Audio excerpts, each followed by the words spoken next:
Hay canciones que, como dirían por ahí, le delatan a uno la edad. Está, por ejemplo, esta que es de hace 30 años, de pronto ustedes la conocen. Una estrofa dice así: yo rodé por mi país entero, como todo camionero, tuve lluvia y cerrazón. Cuando llueve, el limpiador desliza, va y viene el parabrisas, late igual mi corazón. Es una buena canción de Roberto Carlos, un homenaje a los transportadores que la madrugan a su país y cumplen con largas jornadas para movilizar el progreso.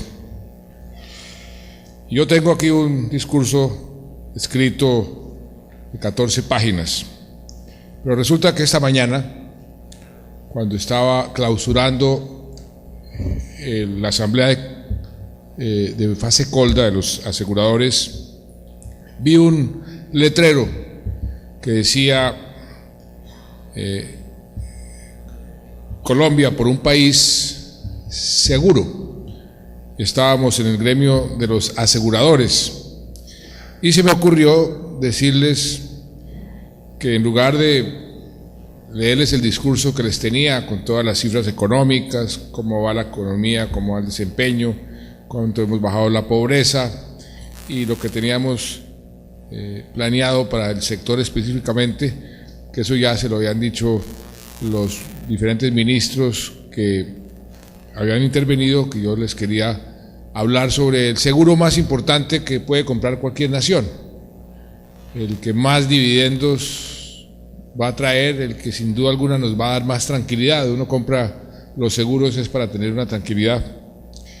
Y les dije que yo les quería contar en más detalle, con más profundidad, el proceso de paz, porque el seguro más importante para cualquier nación es ese, el seguro contra la guerra, porque la paz es el valor supremo de cualquier sociedad. Sus dividendos muchas veces son mucho mayores a los que uno se imagina.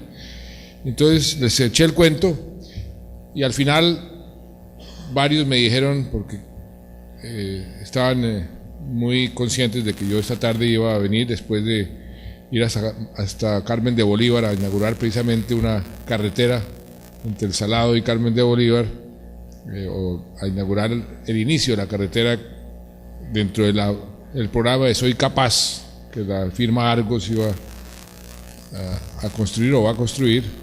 Dijeron, ¿por qué no les dice lo mismo a los de Colfecar? Porque estoy seguro que ellos van a estar más interesados en el discurso que usted les lleva escrito sobre los temas que Juan Carlos aquí acaba de mencionar, y quiero ofrecerles que, por supuesto, que todos esos temas con la ministra los podemos concertar. Siempre hemos tenido una total disponibilidad a concertar cualquiera de los problemas de ustedes. Yo siempre he dicho, el doctor Jaime Solzano, con quien tanto hemos dialogado, que hay como dos sectores que son la sangre y la savia de la economía, el sector financiero y ustedes, y que en la medida en que ustedes y el sector financiero estén funcionando bien, el resto de la economía va a funcionar también muy bien. Entonces voy a dejar mi discurso a un lado y concentrarme en el proceso de paz para explicarles un poco más en detalle por qué estamos haciendo eso, cómo lo estamos haciendo y para dónde vamos, para que ustedes tengan esa tranquilidad, porque sé que ustedes han sufrido como pocos gremios las consecuencias de la violencia y lo siguen sufriendo. Ve uno todos los días tractomulas quemadas aquí, tractomulas quemadas allá, y hablaba usted de la póliza del terrorismo. Me acuerdo perfectamente cuando estaba en el Ministerio de Hacienda, nos tocó establecer esa póliza. O sea que ustedes son un gremio especialmente interesado en la compra de ese seguro, que es la paz. Por eso quiero decirles que esto no comenzó el 7 de agosto del 2010, que a mí se me ocurrió de un día para otro decir, no, vamos a hacer la paz. No, esto comenzó mucho tiempo antes. cuando comencé mi carrera pública en el Ministerio de Comercio Exterior, que apenas comenzábamos a abrir la economía. Estuvimos con el entonces ministro de Hacienda, Rudy Gómez, tratando de vender el país, de atraer inversión, de ver si podíamos generar más dinámica en nuestra economía. Entonces nos fuimos para Nueva York, invitamos a muchos presidentes de las empresas, fueron algunos, estábamos en la mitad de la conferencia y nos informan que había estallado una de esas bombas que estallaban todos los días aquí en Colombia. Por supuesto, nuestra gran conferencia que habíamos planeado con tanto cuidado se vino abajo. Nos quedamos hablando ahí con algunos presidentes de las pocas empresas que han asistido, y uno de ellos, me acuerdo muy bien, nos dijo, y me dijo: mire, ustedes, mientras no sean un país normal, les va a quedar muy difícil realmente atraer una buena inversión, atraer una dinámica económica que sea lo suficientemente fuerte como para poderlos proyectar hacia el desarrollo. Eso me impactó a mí mucho. Le pregunté, bueno, pero ¿qué es ser un país normal? Y me dijo: simplemente un país en paz. Ustedes son un país en guerra y por eso tienen que buscar la paz ante todo. Y a partir de ese momento me puse a estudiar los diferentes fenómenos, los diferentes procesos de paz, por qué había fracasado uno, por qué había fracasado otro, y fui llegando a unas conclusiones, ¿no? Que son unas conclusiones un poco obvias cuando uno las mira retrospectivamente, pero que no eran tan obvias en ese momento. Que había 3 condiciones necesarias para hacer de un proceso de paz un proceso exitoso. La primera, que la correlación de las fuerzas militares tiene que estar a favor del Estado. Si esa correlación no está a favor del Estado, cualquier proceso no va a tener éxito. Si los que están atacando el Estado creen que pueden ganar, se sientan, pero no se sientan con verdadera voluntad. Primera condición. Segunda condición, que los que están manejando las cabezas de esas estructuras, de esas organizaciones ilegales, tienen también que estar convencidos que para ellos es mejor negocio dejar las armas. Segunda condición necesaria. Y en un mundo cada vez más globalizado e interdependiente, había una tercera condición que se volvía cada vez más importante: la comunidad internacional. ¿Qué papel juega la comunidad internacional en el proceso y en el posconflicto? Esas 3 condiciones nos faltaban, nos estaban haciendo falta en los múltiples intentos de lograr la paz en Colombia después de 40, 45, 50 años. Pasaron los años, me correspondió llegar al Ministerio de Hacienda en otro intento por lograr la paz. Ustedes recordarán el Caguán.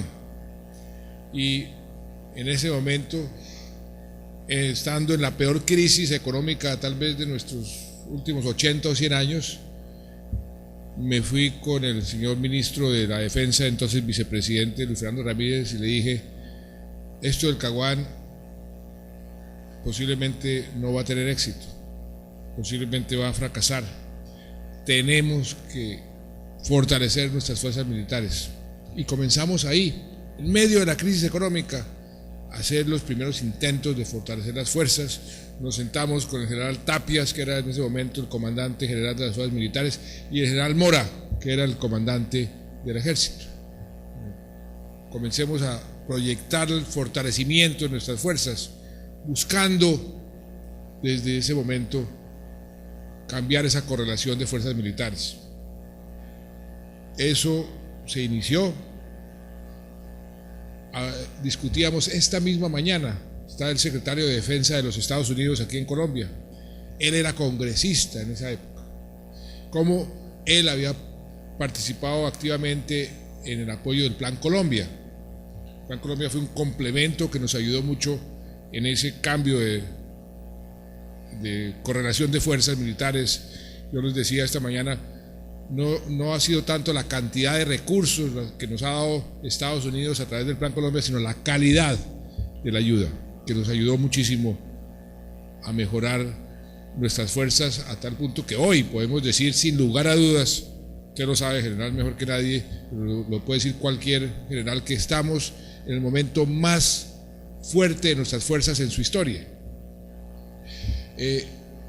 Entonces comenzó ese proceso que el presidente Uribe, cuando llegó al poder, con muy buen criterio lo continuó el fortalecimiento de las fuerzas, y eso se ha venido manteniendo.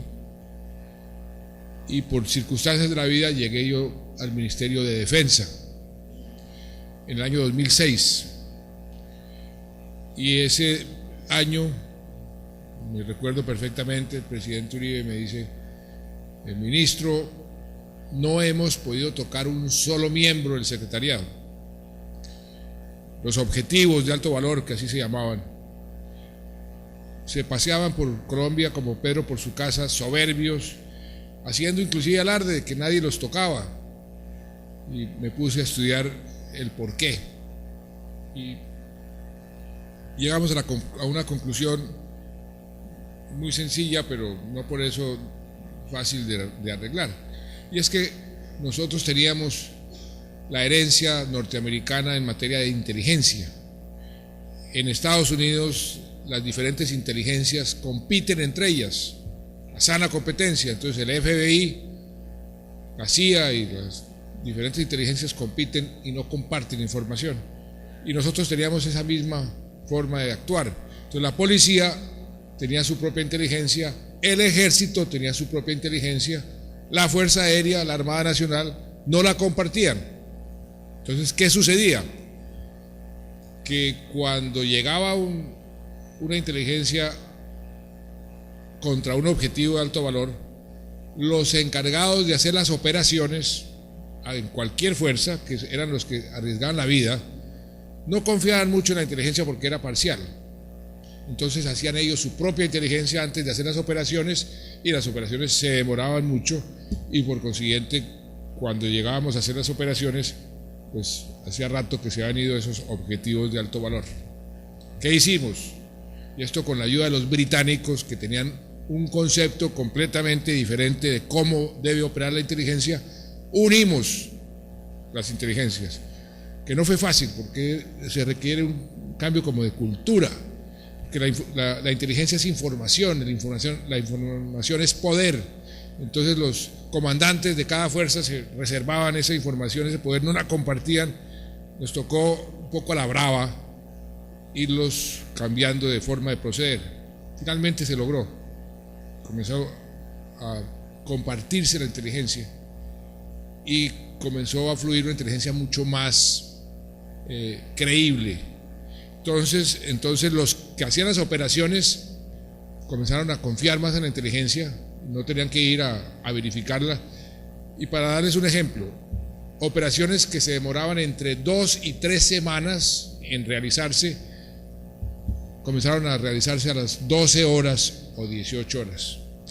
Y eso comenzó a dar resultados. Primer resultado, algunos de ustedes se recordarán, un famoso miembro de esa organización que era el encargado de todo el narcotráfico y el tráfico de armas de las FARC en los llanos y en toda la media Colombia, que se llamaba el Negro Acacio. Ese fue el primero que cayó. Y de ahí en adelante han venido cayendo uno detrás de otro. Entonces, poco a poco fuimos solucionando la segunda condición, que eran supuestamente invulnerables. No, son vulnerables, y comenzamos a perseguirlos inclusive dentro de sus guaridas tradicionales, y ustedes han visto lo que ha pasado desde entonces. Vino la elección del año 2010 y ahí se presentó la oportunidad de la tercera condición. Estábamos en una situación de nuestra posición, nuestra diplomacia pues que era realmente difícil. Teníamos, ustedes se acordarán, hace 4 años larguitos, una situación con Venezuela prácticamente de guerra. No había relaciones diplomáticas, no había comercio, lo mismo con Ecuador. En la región teníamos dificultades, nos tenían bloqueados los tratados de libre comercio en Estados Unidos, en Europa. Estábamos en las listas negras de todas las organizaciones de derechos humanos, nos estaban poniendo visas hasta en Centroamérica y el Caribe. Entonces ahí hay que cambiar esto 180 grados y uno tiene que tragarse muchos sapos. Yo hasta ese momento había sido un enemigo acérrimo de Chávez. Algunos se recordarán que no hacíamos nada diferente a insultarnos el uno con el otro en todas las formas posibles. Yo como periodista y luego como ministro de Hacienda, cuando el famoso intento de golpe, y después como ministro de Defensa. Pero hice esa reflexión: aquí hay que arreglar esto. Ya no soy ni periodista, ni soy ministro, soy el presidente de todos los colombianos, y lo que más conviene es tener unas relaciones cordiales con los vecinos. Y también por esas cosas de la vida, yo cuando estaba ya pensando cómo hago para cambiar esta situación diplomática, por dónde comienzo, estaba de presidente electo y fui a la Argentina y fue a visitarme el expresidente Kirchner. Y a raíz del fútbol, había un colombiano que jugaba en su equipo, tal cosa, y me dijo: ¿usted es capaz de sentarse con Chávez a ver si eso se puede arreglar con Colombia? Le dije, precisamente estaba pensando en eso. Me dijo: ¿me autoriza a hacer un intento? Le dije, sí, lo autorizo. Yo regresé a Bogotá, me llama y me dice: el presidente Chávez está listo. Está listo si quiere ir a su posesión. Le dije: no, tal vez no a mi posesión, pero diga que lo invito 3 días después. Y lo invito a un sitio simbólico para él también, que fue donde murió Bolívar, la Quinta de San Pedro Alejandrino, 10 de agosto del año 2010. Quedó listo. Me llamó a las 12 horas, me dijo: presidente Chávez está allá, 10 de agosto de 2010. Me posesioné y comencé pues a pensar con mi canciller, yo cómo voy a recibir a este señor después de tantos insultos que nos hemos cruzado durante tanto tiempo, digamos, 15 años, 20 años insultándonos. Y entonces me acordé de un consejo que leí en una de las biografías de Churchill: el humor, nunca pierda el humor, trate de utilizarlo sobre todo en las situaciones difíciles. Entonces estábamos con la canciller esperando a que llegara Chávez. Llegó con su comitiva, sus aviones, sus carros, se bajó del avión y dio unas declaraciones. A él le gustaba mucho hacer declaraciones. Entonces dijo: aquí llego con la bandera blanca de la paz a la hermana República de Colombia. Vamos a cerrar un capítulo, abrir un capítulo nuevo, y llego un día muy especial. Llego el día del cumpleaños, ni más ni menos que el presidente de la República, que cumple 48 años.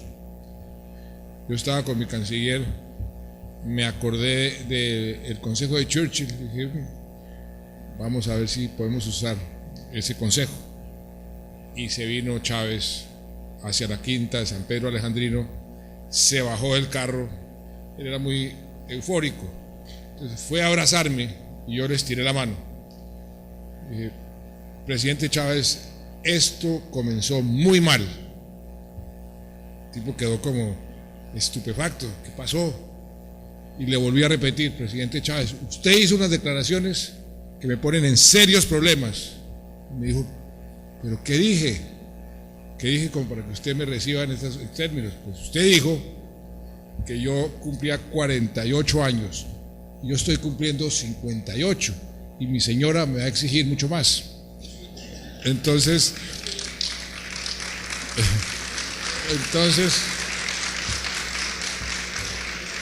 Se rompió el hielo y desde ese momento hasta el día que se murió,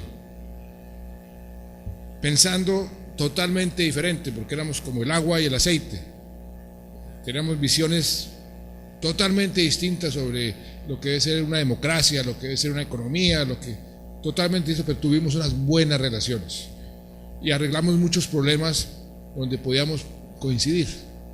Acuérdense cuando recuperamos la democracia en Honduras, muchos de los problemas nuestros, y él me ayudó mucho, tengo que reconocerlo, a dar ese impulso en el proceso de paz.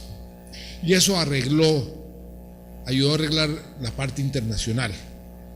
Entonces se comenzó a resolver esa tercera condición. La comunidad internacional tiene que estar muy metida y apoyando el proceso y empujando el proceso. Entonces, simultáneamente, yo me había puesto a identificar gente que hubiera tenido experiencia en procesos de paz, experiencia real. El negociador principal de Gran Bretaña en la paz de Irlanda del Norte, el negociador principal por parte del FMLN en la paz de El Salvador, Joaquín Villalobos, el negociador, el que construyó, el arquitecto del acuerdo de Camp David entre Israel y Palestina. Todas esas personas y varios más los fui contactando a través de amigos, directamente o indirectamente, y me hice a un grupo de asesores realmente bueno y práctico. Y con ellos comenzamos a construir una hoja de ruta. A ver, ¿cómo diseñamos un proceso que sea efectivo, que sea serio, que sea realista? Y discusión va, discusión viene. Entonces comenzamos a diseñar ese proceso. Fue cuando se estableció, por ejemplo, usted tiene que poner unas condiciones iniciales. Una de ellas, que es una forma de negociar, que es muy usada: nada está acordado hasta que todo esté acordado. ¿Por qué? ¿Por qué hay que negociar así?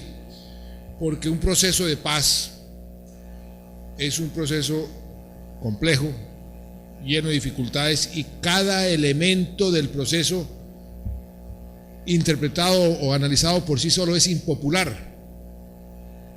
Y si usted va publicando los acuerdos parciales, le va a ir mal, porque le van a decir que usted está entregando el país, o usted está entregando demasiado. Y fíjense cómo eso es cierto. Ustedes cogen hoy en día y le preguntan en todas las encuestas a los colombianos: ¿usted quiere que las FARC participen en política? Y la inmensa mayoría dice que no. ¿Usted quiere que las FARC estén en el Congreso? La inmensa mayoría dice que no. ¿Usted está dispuesto a tener una justicia más flexible para estos integrantes de las FARC? La gente dice que no. Pero, y hemos hecho ese esfuerzo y ese análisis muchísimas veces, usted arma un paquete con ciertos elementos como los que acabo de describir. Esta es la paz y el costo de la paz, pero estos son los dividendos de la paz. Y aquí está la alternativa: continuar en guerra otros 20 años. ¿Usted lo compra o no lo compra? La gente dice sí, cuando ve el paquete. Entonces, por eso es que se estableció esa condición: nada está acordado hasta que todo esté acordado. Y también por eso se estableció la condición de que cualquier cosa que se acuerde se va a someter al pueblo colombiano a un sistema de refrendación. El pueblo colombiano tiene la última palabra, va a decir sí o no. Una segunda condición: no acepte, no habrá cese al fuego. Y me dijeron desde ese momento, y yo era consciente, eso es costosísimo políticamente. La gente no entiende cómo es que usted está hablando de paz y sigue en la guerra. Y cada ataque, la guerrilla, le va a costar a usted, porque es difícil, pero es la forma más directa y más eficaz para llegar al fin del conflicto lo más rápido posible. ¿Por qué? ¿Y por qué no debe haber cese al fuego? Entonces hay una serie de razones. Primera razón, las FARC siempre aprovechan esos cese al fuego para fortalecerse, bien sea militar o políticamente. El Caguán es el perfecto ejemplo, pero hay muchísimos. O sea, no juegan limpio, sobre todo cuando no tienen voluntad de paz. Segundo, cese al fuego sin el ELN o inclusive con el ELN, ese ha sido también una experiencia internacional. Administrar en una geografía como la colombiana un cese al fuego es dificilísimo. Entonces el 70 o el 80% del tiempo en la mesa de negociación se pierde es verificando quién rompió el cese un día, quién rompió el cese al otro, por qué se rompió, en lugar de concentrarse en lo fundamental. Tercer motivo de por qué no se acepta un cese al fuego: si la correlación de fuerzas militares está a favor nuestro, antes estaba a favor de los otros. Por eso antes, en el Caguán, ustedes se acordarán, y en todos los procesos, el que pedía cese al fuego era el gobierno y los que decían que no era la guerrilla. Ahora es a la inversa. Uno no da esa concesión gratis desde el principio. Cuarto, tiene una cosa que tiene que ver con un poco de vanidad personal ante la historia. Yo no quería, ni quiero, ni voy a pasar a la historia como otro presidente que ingenuamente creyó en esta gente, fracasó el proceso y dejó el país débil frente a esta gente y a las FARC más fuerte, o bien política o bien militarmente. Por eso no acepté. Ellos insistieron mucho en que las negociaciones fueran en Colombia, y por ningún motivo yo no despejo un solo centímetro del territorio colombiano, tiene que ser afuera. Y no solamente no despejo, sino que no va a haber cese al fuego. Finalmente aceptaron, para que si esto llega a fracasar, las instrucciones que tienen todos los oficiales de nuestras Fuerzas Armadas es: continúe la ofensiva sin tregua ni cuartel. Y en estos últimos 4 años hemos dado de baja 55 miembros, cabecillas de las FARC, 55, incluyendo, acuérdense, el número 1 y el número 2. Y ya habíamos iniciado el proceso. Y hemos desarticulado 21 estructuras que hoy ya no existen en las FARC. La ofensiva militar se ha mantenido con toda su contundencia y cada vez con más eficacia. Entonces esa es la razón por la cual no se aceptó el cese al fuego, y no se ha aceptado, y por eso esa posición, que es difícil de explicar a la gente, sí, pero sigo convencido que es el camino más adecuado para terminar el conflicto. Y entonces comenzó la negociación y me dijeron estos asesores, y también lo había estudiado, más del 50% de cualquier negociación es la agenda. En el Caguán no se llegó ni siquiera al primer punto. Si usted logra concretar una agenda, usted hoy ya habrá avanzado más del 50%. ¿De qué debe consistir la agenda? Los puntos en torno a los cuales hay que ponerse de acuerdo para ponerle fin al conflicto. Y ahí viene otro punto muy importante. Lógicamente que la guerrilla quería poner en la agenda todos los temas. Ellos querían hacer la revolución por decreto. Ahí en la mesa de negociación les dije: no hay la menor posibilidad. Yo negocio es una transición de ustedes hacia la vida civil y legal, pero yo no voy a negociar con ustedes la propiedad privada, ni la política tributaria, ni la política de inversión, ni nuestras instituciones democráticas, ni nuestro modelo de desarrollo. Nada de eso voy a negociar con ustedes. El único punto que acepté fue una política agraria integral, el primer punto. ¿Por qué lo hice? Porque cuando me di cuenta de lo que estaban proponiendo ellos y lo que yo estaba pensando en hacer con el campo, no había mayor diferencia. Más inversión en el campo, tierra para los campesinos, no vamos a expropiar a los agricultores terratenientes, como los llaman ellos, que tienen sus cultivos legales y su tierra adquirida legalmente. Nada de eso va a suceder, que es parte del miedo que existe entre algunas personas. Y ustedes vieron lo que acordamos, porque se publicaron los acuerdos. Es lo que hace cualquier país normal que quiere recuperar el campo que ha estado abandonado durante no décadas, siglos. Y eso fue el primer punto que se negoció. El segundo punto que se negoció, y permítame, me devuelvo un momentico. Ahí, en esa agenda, lo que acordamos también fue que había que hacerlo en total secreto. Era una forma de medirles el aceite a las FARC, porque nunca habían cumplido los acuerdos de confidencialidad. Y les dijimos, si esto se llega a saber, rompemos las conversaciones y esto se acaba y seguimos en guerra. Y aceptaron. Todo el mundo me dijo, no van a cumplir. Pues duramos negociando en secreto más de un año, hasta llegar a los 5 puntos que ustedes, que hace 2 años se hicieron público en Oslo, en total secreto. O sea, cumplieron. Medimos el aceite y cumplieron.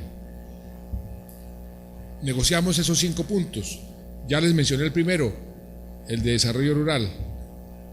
El segundo punto, participación política. ¿Ahí qué se negoció? Se negoció simple y llanamente una profundización de nuestra democracia. La democracia es la suma de unas instituciones que deben funcionar, y toda institución tiene que modernizarse, tiene que adaptarse a las circunstancias que van cambiando. Y la democracia es lo mismo en cualquier lugar del mundo. Entonces esa negociación, ese proceso fue lo que se negoció, que ellos quieren más garantías para la oposición. Eso lo piden en todas las democracias, se les da más garantías a la oposición, que hay que darles a ciertas regiones una representatividad que no han tenido antes. Perfecto, no hay ningún problema. Lo único que se negoció, digamos, un poco fuera de lo común, fueron unas circunscripciones especiales en las zonas de conflicto, donde las FARC han sido, digamos, especialmente fuertes. Y yo pregunto, ¿hay algún costo en eso? Si son unas pocas circunscripciones para la Cámara de Representantes y son transitorias, ¿qué diferencia hace en la política en general que las FARC puedan elegir 6 o 7 representantes a la Cámara? Que además no es que se las hayamos dado a las FARC, son circunscripciones en zonas donde las FARC han tenido una especial influencia. Pero puede suceder perfectamente lo siguiente: hayan estado en esas zonas de conflicto 3 generaciones, pero han estado subyugando a la población con fusil, y cuando ese fusil deja de estar presente, la gente se rebela contra quien lo ha tenido subyugado. Entonces no necesariamente eso es para las FARC, porque todos pueden participar en esa elección. Eso fue lo que se negoció en el segundo punto. Tercer punto, narcotráfico, que yo insistí en forma vehemente que ese punto tenía que estar. ¿Por qué? Porque ha sido el combustible de toda la violencia que este país ha tenido en los últimos 30, 35 años. Y fíjese lo que significa que esta organización, que ha sido señalada como el primer cartel del mundo, en cierta forma se vuelva aliada del Estado para desaparecer los cultivos ilícitos, para sustituirlos por cultivos lícitos, y se vuelve aliada al Estado para desaparecer el narcotráfico de la faz de Colombia. Imagínense lo que eso significa para nuestro país, lo que ha sufrido el país por cuenta del narcotráfico, el país que más ha sufrido, que más costos ha pagado en el mundo entero, lo que eso significa. Por eso, cuando llegamos a acuerdos sobre ese punto, me llamó el secretario general de Naciones Unidas, el secretario de Estado, el presidente de los europeos, a decirme qué maravilla, qué paso tan importante, no solamente para Colombia, sino para la región y para el mundo, porque nosotros hemos sido los principales exportadores de cocaína al mundo entero en los últimos 30, 35 años. Entonces, esos son los 3 primeros puntos. Faltan 2 de los 5 puntos: el tema de las víctimas y la justicia transicional. Resulta que hoy en el mundo no se puede dar una amnistía y un indulto como se hacía antes. Hoy es otro mundo. Hoy tenemos un tratado que se llama el Tratado de Roma, y somos el primer país que va a negociar la terminación de un conflicto armado bajo el paraguas del Tratado de Roma. Y ahí es donde viene lo que llama la justicia transicional, que es la aplicación de una justicia más flexible para poder lograr arreglar esos conflictos. Y en esa justicia transicional las víctimas se vuelven muy importantes. Y en un caso como el colombiano, donde hay tantas víctimas, tenemos 6 millones de víctimas, pues se vuelve todavía más importante. Y sus derechos se convierten en la base de la negociación. ¿Cómo va uno a respetarle los derechos a las víctimas, su derecho a la verdad, a la justicia, a la reparación? Y fue por eso que yo decidí darles a las víctimas la oportunidad de ir a ser escuchadas en La Habana. ¿Con qué objetivo? Con el único objetivo de que ellas mismas pudieran expresar cómo quieren que se les respete sus derechos a la verdad, a la justicia, a la reparación en la negociación. No es que estemos negociando sus derechos, sino cómo se les debemos respetar. Y una cosa muy bonita que hemos descubierto y que yo he descubierto es que las víctimas son más generosas, o están más dispuestas a ser generosas que el normal de la población. Muchas víctimas solamente quieren que le digan dónde está su hija enterrada, dónde está su familia enterrada, que le cuenten la verdad, por qué hicieron esta masacre, por qué, quién la hizo. Otras simplemente quieren que les pidan perdón, como dijo esta señora Turbay, que le mataron toda su familia allá en el Caquetá. Apenas este señor me pidió perdón, a mí me cambió la vida. Eso era lo único que yo quería oír: perdón. Otras víctimas solamente quieren que las reconozcan, están más dispuestas a reconciliarse, a perdonar, que el común de la gente. Una cosa muy bonita que me llena a mí de entusiasmo. Y el quinto punto es el punto del final del conflicto, lo que llaman el DDR: el desarme, la desmovilización y la reintegración. Es el punto ya cuando se termina el conflicto. Y ahí también tomé una decisión que creo que ha sido la acertada desde el principio. Desde el principio de la negociación yo decidí mantener totalmente informadas a las Fuerzas Armadas. Desde el principio de la negociación en secreto, las Fuerzas Armadas estaban totalmente enteradas de todo lo que estaba haciendo. Cuando nos tocó nombrar unos negociadores plenipotenciarios, puse 2 generales de la República, el general Mora y el general Naranjo, y ahí están. Entre los 5 hay 2 generales. Y ahora decidí que para la negociación del DDR fueran oficiales en servicio activo. Y algunos dijeron: uy, qué horror, este presidente cómo es que humilla a las fuerzas militares porque las ordena que vayan a sentarse con el enemigo. Eso, qué humillación. ¿Cuál humillación? Todo lo contrario. Unas fuerzas militares que se sientan con el enemigo para ver cómo es que el enemigo va a entregar las armas, cómo es que el enemigo se va a desmovilizar, cómo es que el enemigo se va a reintegrar a la sociedad, quién se queda con las armas, quién se queda defendiendo el Estado de Derecho, o sea, quién gana. Por eso digo yo que la paz para las Fuerzas Armadas es la victoria. Cualquier militar añora después de una guerra estar ahí, y eso me lo han dicho todos. Además, no hay ningún tipo de humillación, todo lo contrario, es una dignificación para las fuerzas. Entonces esos son los 5 puntos y ahí termina el conflicto. Ustedes vieron lo que se publicó, todo eso que se decía que negociamos a la policía le dijeron: ese Ministerio de Seguridad Ciudadana es una imposición de las FARC y ya está negociado en Cuba que las FARC van a quedar a órdenes, que la policía va a quedar a órdenes de las FARC porque el ministro va a ser de las FARC. Una cantidad de historias, pero afortunadamente decidimos entonces publicar los acuerdos, estar ahí a la luz pública. Faltan esos 2 puntos y lo que quiero transmitirles a ustedes es: el dividendo de esa paz es inmenso, porque nosotros nos acostumbramos en cierta forma a vivir en guerra. Llevamos 50 años. Nos ha sucedido, mucha gente en ciertas zonas les parece que vivir en guerra es como normal. Entonces le tienen miedo al cambio. Creen que la paz puede producir más problemas.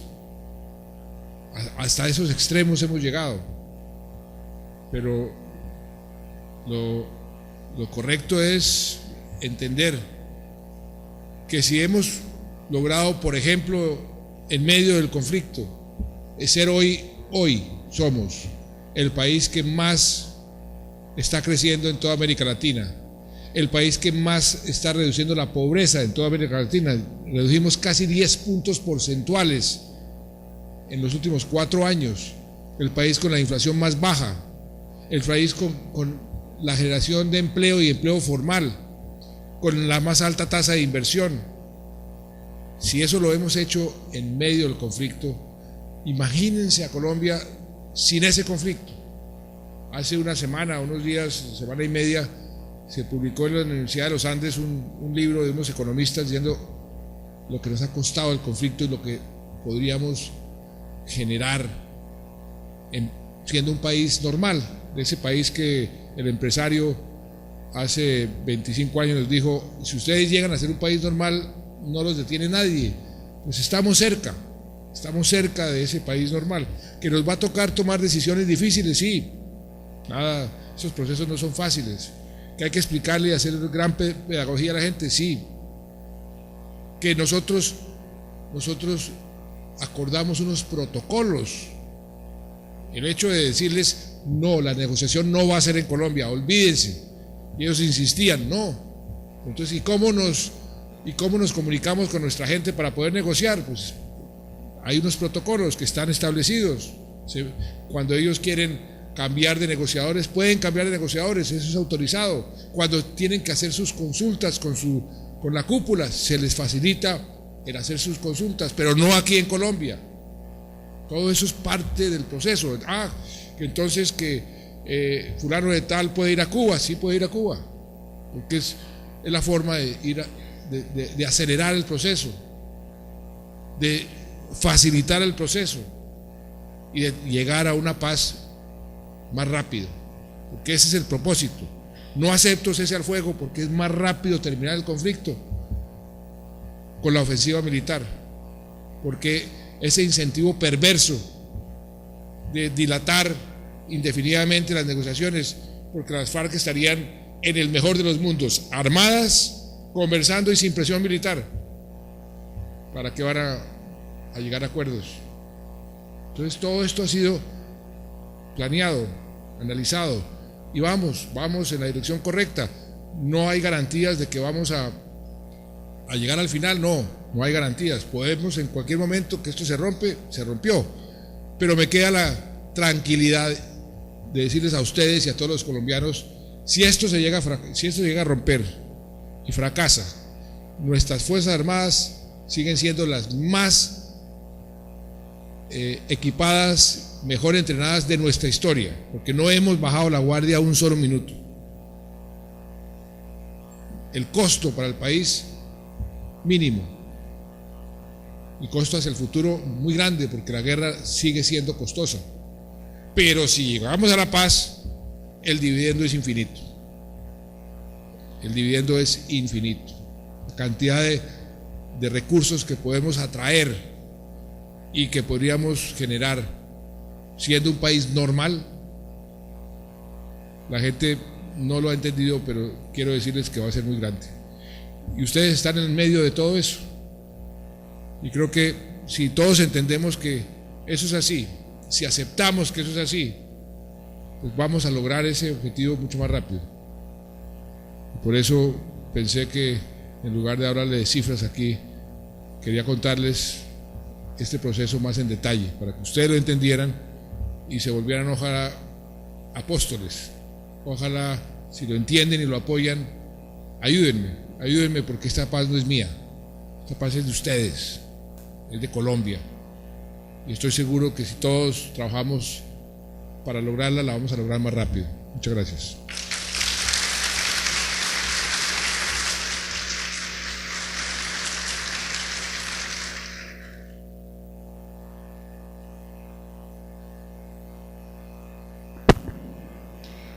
Señor presidente, una vez más fue un placer contar